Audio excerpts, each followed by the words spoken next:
Good evening again. We will now move to our next speech, the final speech of the day by Mr. Patrick Comninos, the Greek CEO of the Basketball Champions League. Mr. Patrick Comninos has managed to turn Basketball Champions League into one of the fastest growing sports properties in Europe. Today, he will talk about a very up-to-date topic, which is adaptability in sports. Mr. Comninos, I'm very happy to welcome you to the Front Runners in Sports Manager 3.0. The stage is yours.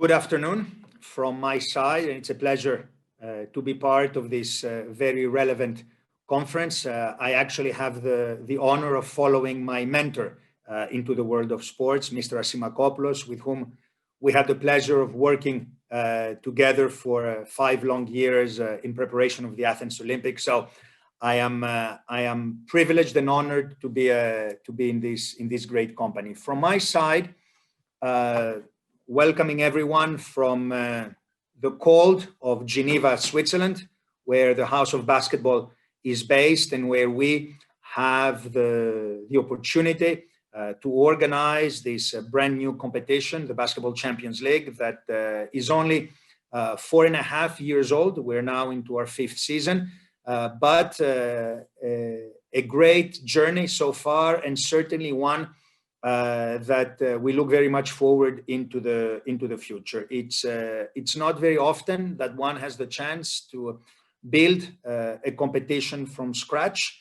The Basketball Champions League, as you probably know, did not exist a short while ago, and we're building a competition from absolute scratch. So for us, this is of great relevance, and the fact that we found ourselves during this pandemic in a very unique situation gave us the obligation to adapt ourselves.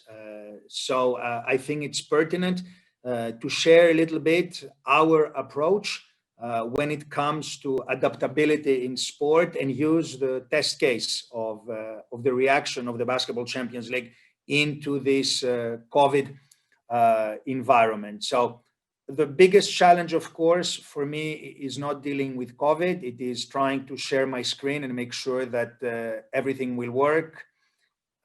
So here we go.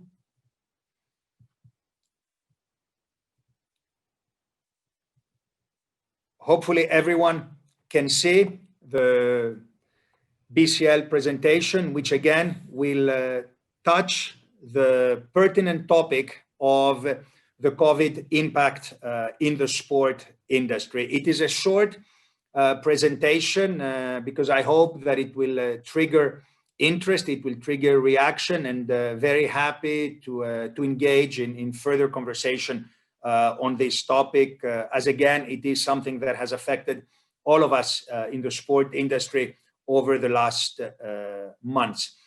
When we speak about our industry, the sport industry, we have to first and foremost identify the uniqueness of our environment.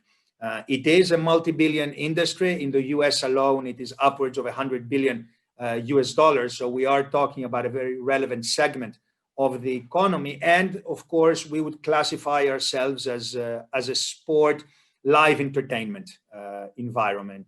We are not a consumable product that can be shelved, that can be resold later. So in the middle of this pandemic, every event that is not held has direct and financial consequences on the overall impact, both, of course, directly on the competition and its stakeholders, but the greater industry as well. So clubs directly, arenas, broadcasters, sponsors, they are all impacted severely, because again, every day that goes by without a scheduled game taking place is a day that is lost, is revenue that is lost, is opportunity that is lost. So that, I think, it's quite commonsensical, but it's very relevant when we talk about this very unique environment that is sport. Of course, our industry is very much TV dependent. Visibility on television is pertinent and very relevant to all the top sport properties. This is how we generate revenue, how we generate exposure. So, of course, the impact on the clubs, if we speak about the club environment, or the federations, if we talk about the national teams, is very linked to the minimized exposure that the sponsors might get in the event that games are canceled. And of course, this has a trickle-down effect on the overall industry. Of course, how each organization, how each property owner will approach a specific sport depends very much on the relevance that television has for that specific industry. Giving you an example of the NBA, for instance, where TV revenue is of absolute significance. The NBA did invest a considerable amount, upwards of 150 million US dollars last July, to create this famous bubble in Orlando, in Florida, to be able to have games of the NBA, again, not being in a position to afford losing what is very relevant and significant revenue. Similarly, UEFA adapted itself, changed the competition format and the calendar, and for the first time ever held the latter stages of the competition in these week-long events and the Champions League finals in Lisbon, in Portugal. So again, the more dependent a sport property is on TV revenue, the more it will make efforts to safeguard that games are played in one way or the other. For some other sport properties, this does not make sense. Operating or opening and operating the arenas without fans is more expensive than to cancel the games themselves. And this is why we have seen so many sport properties having to have this dilemma and this balance between having games or canceling the season, because again, it's more costly to operate than it is to shut down. So with this background in mind, I would like to share a little bit the way we approached this competition, taking into consideration that there was this abrupt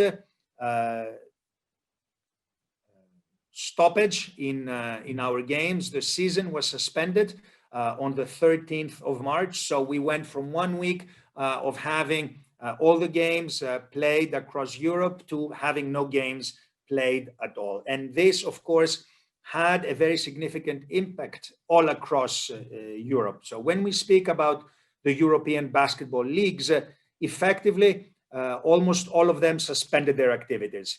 The domestic leagues concluded their season, whether it was by declaring a champion following the rankings that were actually taking place at that specific moment. So a picture of the standings on that game day, or some leagues declared what we call a white season, so a season that never took place and was never concluded. We actually had 3 leagues all across Europe that did finish the season. In Germany, they did an end-of-season tournament with 10 teams. This is a good example of teams making these decisions, because out of the entire Bundesliga, the BBL, only 10 teams decided that they wanted to continue. For the others, it was more expensive to play than not to play. It was more costly to continue financing than it was to completely stop. In Spain, the top 12 teams held playoffs, and in Israel, they resumed the season in July. So again, that is meant to put a little bit into perspective how European basketball leagues reacted to this unexpected change of events, or to this new environment that was put before them in the middle of March. On our side, as Basketball Champions League, we were in the middle of our quarterfinals, of our round of 16 leading to the quarterfinals, and we had to stop the season blankly and blandly as well. But we took a very conscientious decision already in the end of March to resume the season in September and to try to conclude it in late September, early October, with a final 8, which was the the most suitable way to conclude the season. What is of interest is that once we resumed the season back in September, we effectively played the third leg of a best of three series with what is probably going to be noted in the Guinness Book of Records, that the third leg game was played 179 days after the second leg game. And these are the paradoxes of what COVID has put in front of us. It's certainly not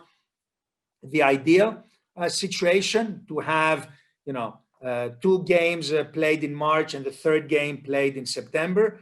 But again, it's all about adaptability. It's all about finding the relevant balance between what can be done. And as we sometimes say, take the best of all the worst decisions out there. So we did conclude our round of 16 with these two games that were still pending in September. And then we moved into the final eight in Athens once we had the entire format and the entire composition of the teams in place. And I think this is another element of adaptability where, curveballs are thrown our way every single day. Because when we took this decision in March to have the final eight in Athens in late September to early October, we could not foresee that the situation regarding COVID and the pandemic would remain at the same level or even worsened with that famous second wave that came after the summer. And I think nobody has a crystal ball in this world. Nobody can really plan that much ahead in what is a very unknown environment, this COVID-19 pandemic. So we effectively sort of planned for the worst and hope for the best. But to be honest, we chose Athens because at the time, Greece's reaction to COVID had been exemplary. The numbers and the indicators were very low. So we felt that choosing Athens gave us a level of comfort, a level of confidence that we would be able to have the event. And at the end of the day, it was a challenge. It was an uphill battle because of everything that happened, after the summer. Not just in Greece, but in many countries with a second wave. And suddenly we were faced with a very challenging situation of trying to impose the strictest of COVID protocols in what is arguably a very difficult environment.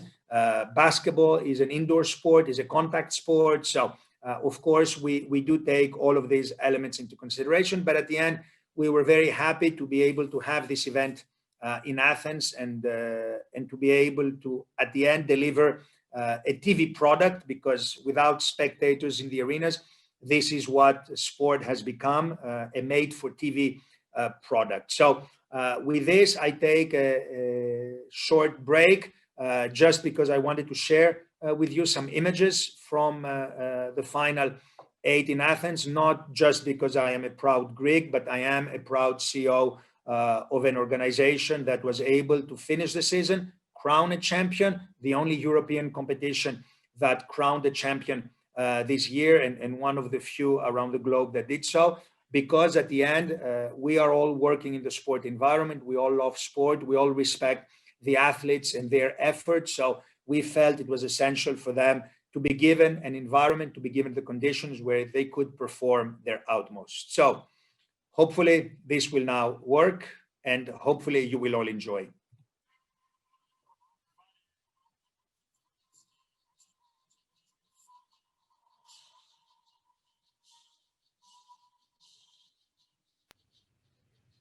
Mr. Comninos, could we please increase the volume because the sound is really low?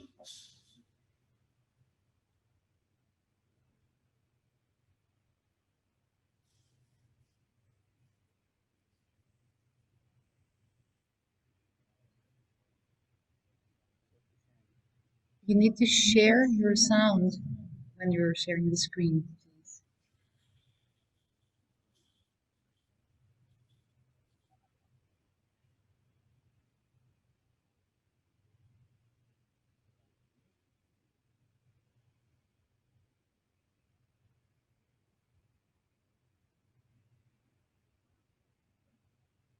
Mr. Comninos, No? can you hear me? We cannot hear the sound of the video. Maybe you need to reshare your screen, including the sound, or share the sound. I understand you cannot hear. Yes, we cannot hear the sound of the video. You need to share your sound. But And when please, we did it before, it was working very well. could we give it one more shot and replay the video so that attendees will be able to enjoy it? Okay. I will put it at the beginning. You see, this is adaptability. Adaptability, indeed. Well, hello, Great. everybody. Better now? Athens, Greece. Yes. The Basketball Champions Thank League you so much. final is underway.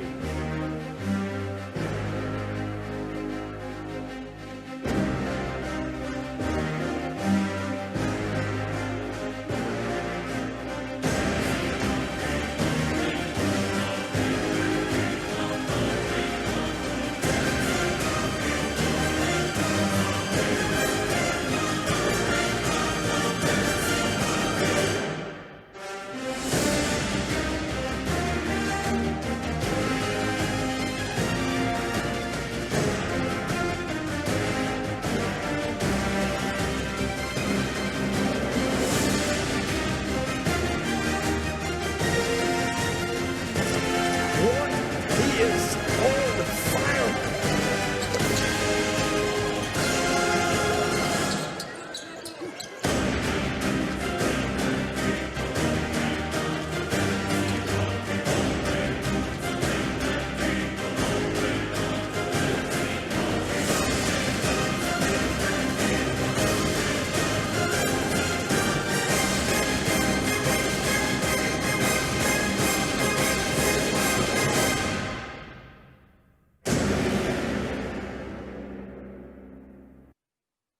So this was the final 8 in Athens, where the Spanish team of Burgos beat the hosts of AEK Athens and won the competition. For us, this is a very good example of the adaptability producing this level of an event where we are able to demonstrate to the world the sort of efforts that are put in place is not easy when this is organized within a COVID environment. And to host games of this magnitude without fans now has become very common, but back in September was not necessarily the case. It was the first event that kicked off or tipped off this season, and certainly trying to create at the end a made-for-TV product required a lot of significant efforts. This is not something that comes naturally to broadcasters who are used to move the camera and show spectators and show the atmosphere and really have to focus on just the players. So that is what happened back in September, and it was the first demonstration, if you want, of this adaptability. But for us, the biggest challenge was to start a new season. Back in October, we all realized that the COVID situation around Europe was not going to get any simpler. And we had to take some critical decisions about safeguarding the continuation of the competition and making certain that we would reach the stage that we would hope, the next stage of the competition, in a manner that minimized our risk and our exposure. So with this in mind, we took a very brave, if I can say, decision back in September, where we effectively changed the format of the competition. We had conducted a draw back in July, which followed our traditional format, which is 32 teams split into 4 groups of 8 teams each. And that has, just for the regular season, a total of 224 games. And we knew that trying to host 16 games every single week was challenging. And we're putting ourselves in front of risks relating to positive COVID cases or to challenges in traveling. Let's not forget the Basketball Champions League is played in 15 different countries across Europe, not all of them having the same jurisdiction or the same travel requirements and restrictions. So we took this, as I said again, brave, but in retrospect, correct decision to change our format, to adapt to this new state of affairs. And the 4 groups of 8 teams were converted into 8 groups of 4 teams. So same number of teams, but instead of having another 7 opponents in your group, each team had another 3 opponents. So that decreased the regular season games from 224 to 96. And we're very proud that up to date we have played all the games that were scheduled to be played. But again, this is not something that was so simple. And it did take a lot of convincing both of our clubs, but also of the various stakeholders, broadcasters, sponsors, that realized that the exposure they were getting was considerably lower than what they had been signed up for. But as I always say, this year it's not about starting a competition, it is about finishing. It is about reaching the ultimate stage. It is about crowning once again the champion. So our adaptability in this sense meant that we had to change our format, but we still maintained a similar duration in our calendar. We split the groups whereby 1 week it would be groups A, B, C, and D playing, and the following week it would be groups E, F, G, and H playing, which meant that we still offered a same duration from October until late January, which again allowed us to have almost a similar exposure, although the content itself had obviously decreased. And now we have taken another decision that the top 16, our playoffs, will also face a different format. Usually we would have best of 3 series among the top 16 teams. But now, in order to balance the commercial exposure that was decreased or lost during the regular season, we are moving into another group format. So the top 16 teams, they will be split into 4 groups of 4 teams each, guaranteeing another 12 games for the top 16 clubs. So effectively, the top 16 clubs will have played a minimum of 12 games in the latter stages of the competition. So 6 in the first round and 6 in the second. So that, I think, balances our approach. But of course, to be very honest, when we took this decision in October, March seemed very distant, very far into the future, and certainly no mutation or variant of COVID-19 was foreseen. No third wave was anticipated. We were keeping our fingers crossed by spring these issues would be resolved. So once again, we are faced with a challenge. We need to see how the situation around Europe will develop in March, and to see in what final status this competition will be when March comes around the corner. So again, we've had to adapt. We've had to create these playoffs with 4 groups of 4 teams each, and then once again move directly into the final 8. We do not have space in the calendar for quarterfinals, so the top 2 teams from each group will go to the final 8. And again, this is all about adjusting, about adapting, about showing flexibility and showing creativity in what is traditionally a very rigorous and conservative environment. But I think if there's one lesson out of COVID, not just for the sport industry, but for the entire society, is that we should not take anything for granted, and we should always be ready to adapt and to adjust. For us, what has been very relevant as we adapt and as we adjust into this new environment is this return to play protocol. Because in order to get permission from the relevant authorities to reopen arenas, to have teams train, we needed to demonstrate that we would take all the necessary precautionary measures. So the FIBA Medical Advisory Group has developed this very detailed, very analytical return to play protocol, which provides guidelines for all the team delegations in the games on how they should be organized. And of course, we have taken additional provisions in the event that a game is postponed, how it is rescheduled, when it is rescheduled. Again, hoping to have reached that stage that we're proud to have 100% of our scheduled games have been completed. We just have 8 games next week. But to give you an example, France just announced today that they're changing and making entry regulations a lot harder for non-EU travelers. And Hapoel Jerusalem is scheduled to travel to Limoges next week. So we have spent our entire day today trying to address this issue, trying to highlight the importance and the relevance of sport and the uniqueness and the protocols that we have put in place. So again, this is daily life in the sport world, and it is again all about adapting and adjusting.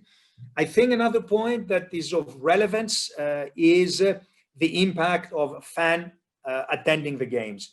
40% of a club's revenue is driven from ticket or indirect in-game spending. So this is the amount of money that one will pay for a ticket, but it is the additional revenue that is spent on security and stewarding, by the concession stands, the hospitality, the catering, the sponsor activation. So all these are additional costs and revenues in an event. So all of these ancillary activities, the parking, the merchandising, the F&B just around the stadium, should be taken into consideration when we explore the impact of fans not attending.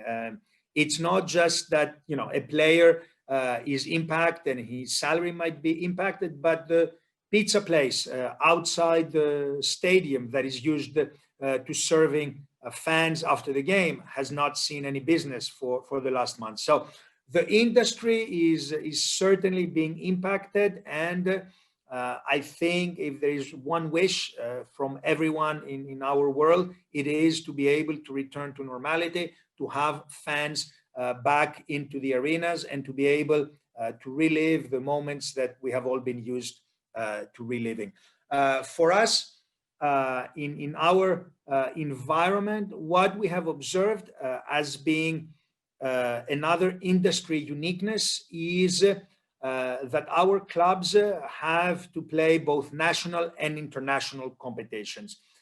But in both of these environments, they have a significant decrease in revenue because of lack of fans in the arena or other decreases in revenue, whether it is sponsors or television. But at the same time, they have to be fully operational. They have to keep a full roster. They have to continue delivering at a higher standard, but acknowledge that their revenue is significantly reduced. So they don't have the opportunity to mitigate. They don't have the luxury as a hotel owner would, for instance, and say, okay, I work with half the staff during this period because I only have half the rooms sold. A sports team, a basketball team needs to pay the full roster of players, the coach, the physio, the trainer, the whole administrative staff, because it is having games every single week. But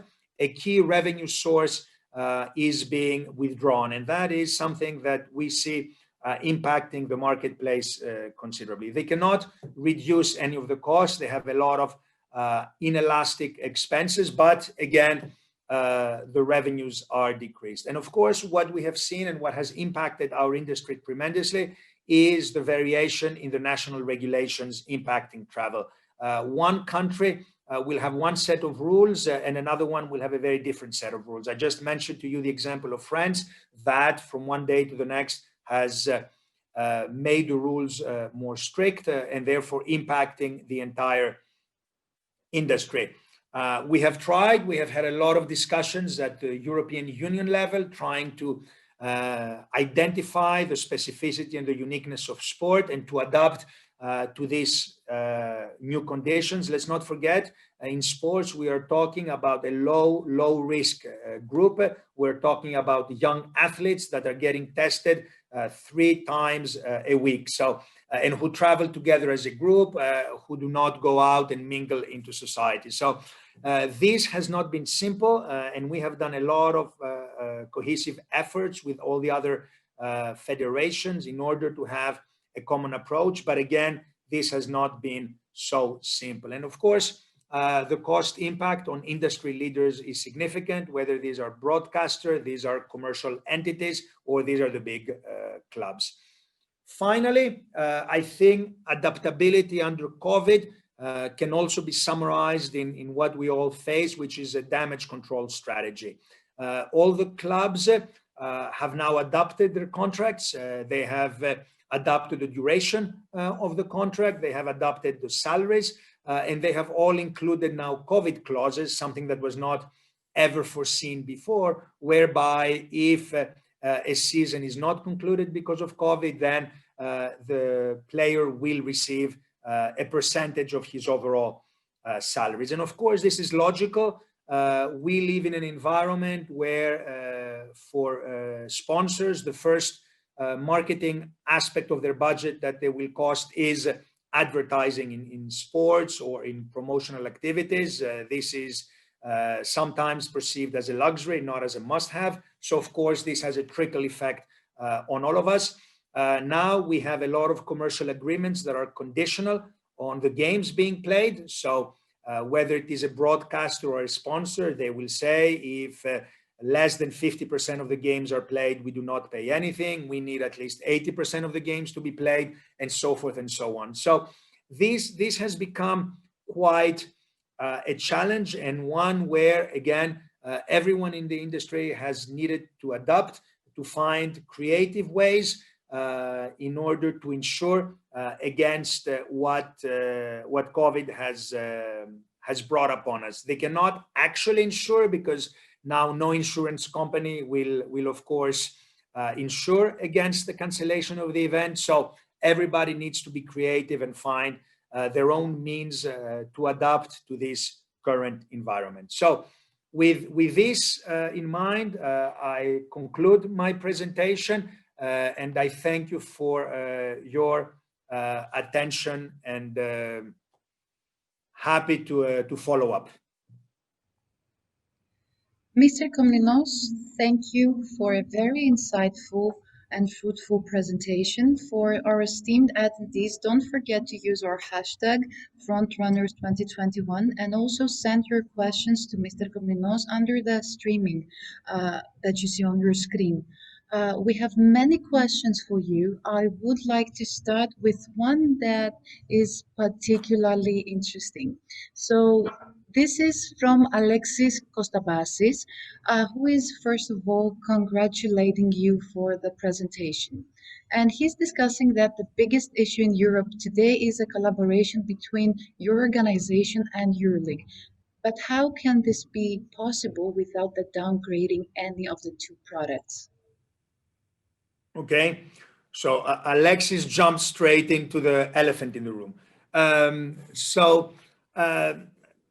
I think basketball is going through a very interesting phase, not an ideal phase, I would say, but certainly one where different philosophies are being very visible. And this is not necessarily happening in basketball alone. It's happening around the sports world, where institutional governing bodies and private entities are cohabitating in this environment. And I think the biggest challenge that we have in approaching European basketball and the existing landscape relates to very variant, very different philosophies between us and our friends in Barcelona, in ECA, and in the EuroLeague.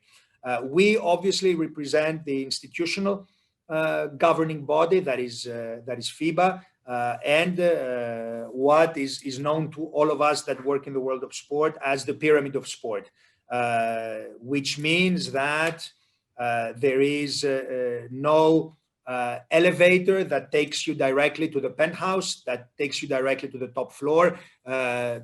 Teams, athletes need to play at the local, at the regional, at the national level, and the European participation should be a reward and not a guarantee.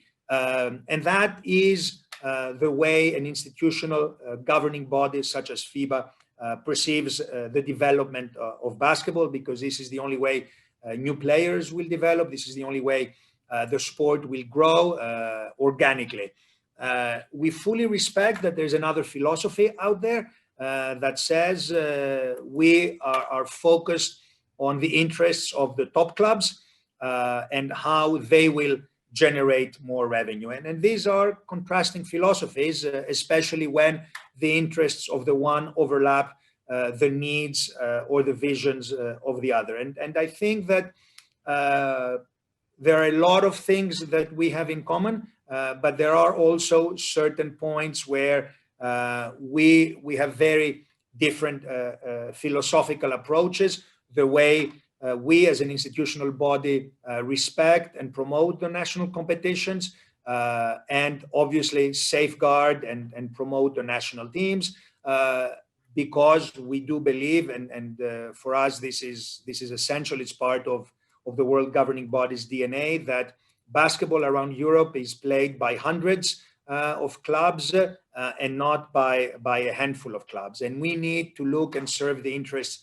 of the vast majority of them. So again, it is a challenging environment, and it is one where all sides need to take into account of what is best. Of course, the end result has to be how to increase the commercial value of our sport. And I think that this is where the bottom line stands.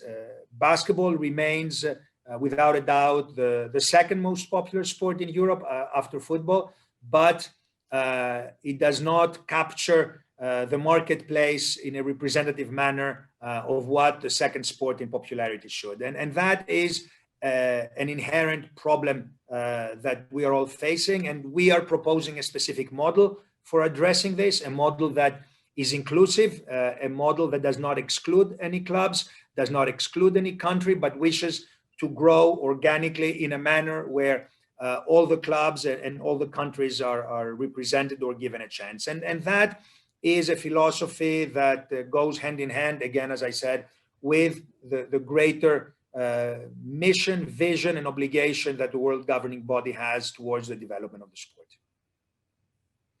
Thank you so much for such a compact answer that addresses many of the concerns also about revenues. Allow me to ask you one more question from Konstantinos Plestis. He's a student of Diri at the American College of Greece and personal student of mine. So how do you plan to increase the revenue in the COVID era? You discussed the commercial strategy because we see that the revenue in European basketball is generally very smaller, which makes sense, than other sports, and especially as compared to football.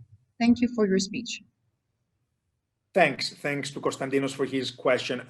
I think that what COVID has taught us is that we can, as industry, as a sport industry, be so dependent on certain specific revenue sources. In our industry, and depending on the club or depending on the environment, it's TV, it's sponsors, and it's ticketing. This has been the traditional process, and any commercial manager in any club will tell you that they are trying to find the ideal balance in their environment between sponsorship, TV, and ticketing.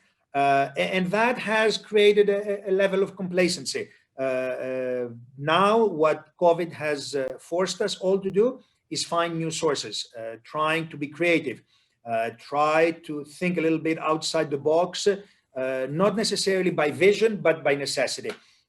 Giving you an example, we, as FIBA or FIBA organized during the break when there were no games, an extensive esport competition.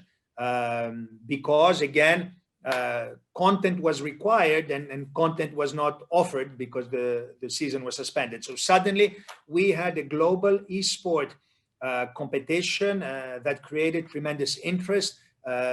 Players from all over the world were competing against each other, and this is where the virtual world does support such an initiative. Of course, different types of sponsors came on board because, you know, the traditional ones will opt for the LEDs or the court stickers. Some different types of sponsors will perhaps embrace an esport environment. So this is just one example of the need to becoming more creative and finding solutions outside the traditional means. Obviously, the digital world is providing an extensive footprint of areas and ideas that could be used in order to becoming more creative and more commercially driven. So I think COVID has forced us all to rethink a little bit, move out of the traditional mode and realize, for instance, that we might have an entire season without fans. What does that represent? How do we maintain fans' engagement? How do we still capture their interest and their worthy pockets without having the games played with them in the arena? So this is where, again, specific ideas have been brought up on how to increase the exposure on the revenue side, how to have virtual fans in the venues and so forth and so on. So again, for me, what is the most important part is how many of these lessons do we keep after COVID has hopefully departed?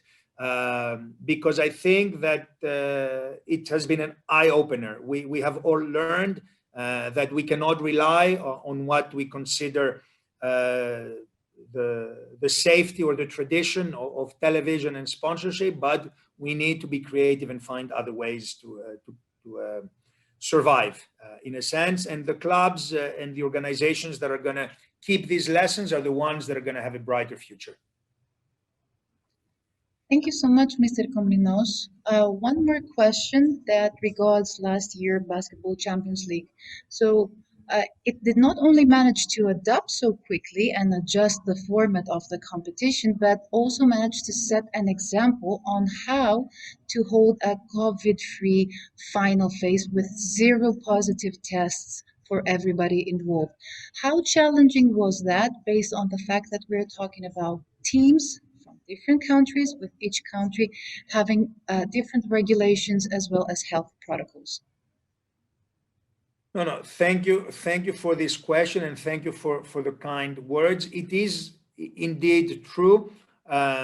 We organized the Final 8 in Athens.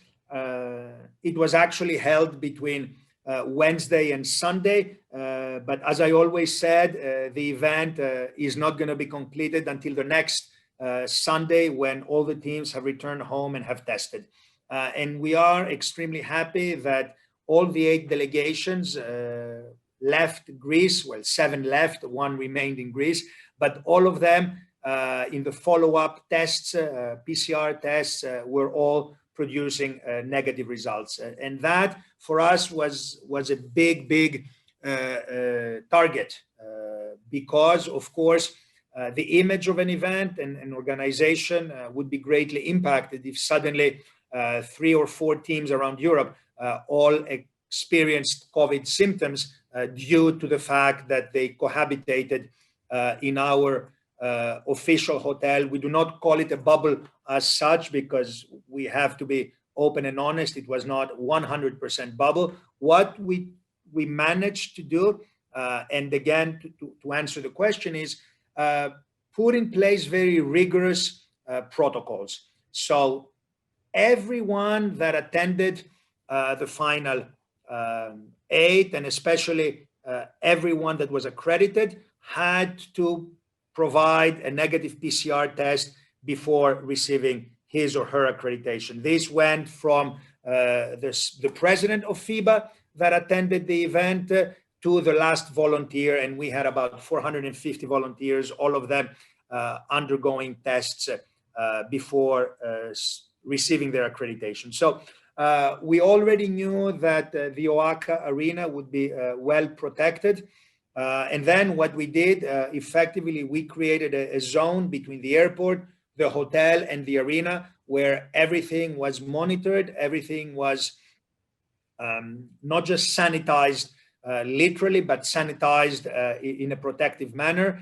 The buses were cleaned. They were dedicated buses for every team. They were cleaned after each presence. It was the same driver every day for the same team. So all the small details that put the whole puzzle into place. But and here I have to be very thankful to the support we received, firstly by the Greek government that helped us coordinate this. For instance, all these tests that were put in place were a generous donation from the region of Attica, and there were considerable number of tests. We had a very close collaboration with the Ministry of Sport and other relevant ministries in order to define the protocols that would allow us to have this event. And of course, we worked very closely with our host club, with AEK Athens, because without a home team, without a club that takes care of all the small details, we cannot suddenly have 7 teams arrive and find the level of support and comfort that they expect. So for us, this was a monumental undertaking, especially being the first that went out into the sport marketplace to organize such an event in our industry here in Europe. Mr. Comninos, thank you very much. This will have to be the end of the Q&A sessions because we have extended time, though there are many questions that could be forwarded to you by the runners in sports management. Thank you so much for being here today to honor us. You have to seem to have a personal following, and many greetings will be transferred to you after the speech. It helps that I am speaking to a lot of my countrymen, and I appreciate this very much. Thank you and good continuation, and thank you for the excellent moderation. Thank you so much.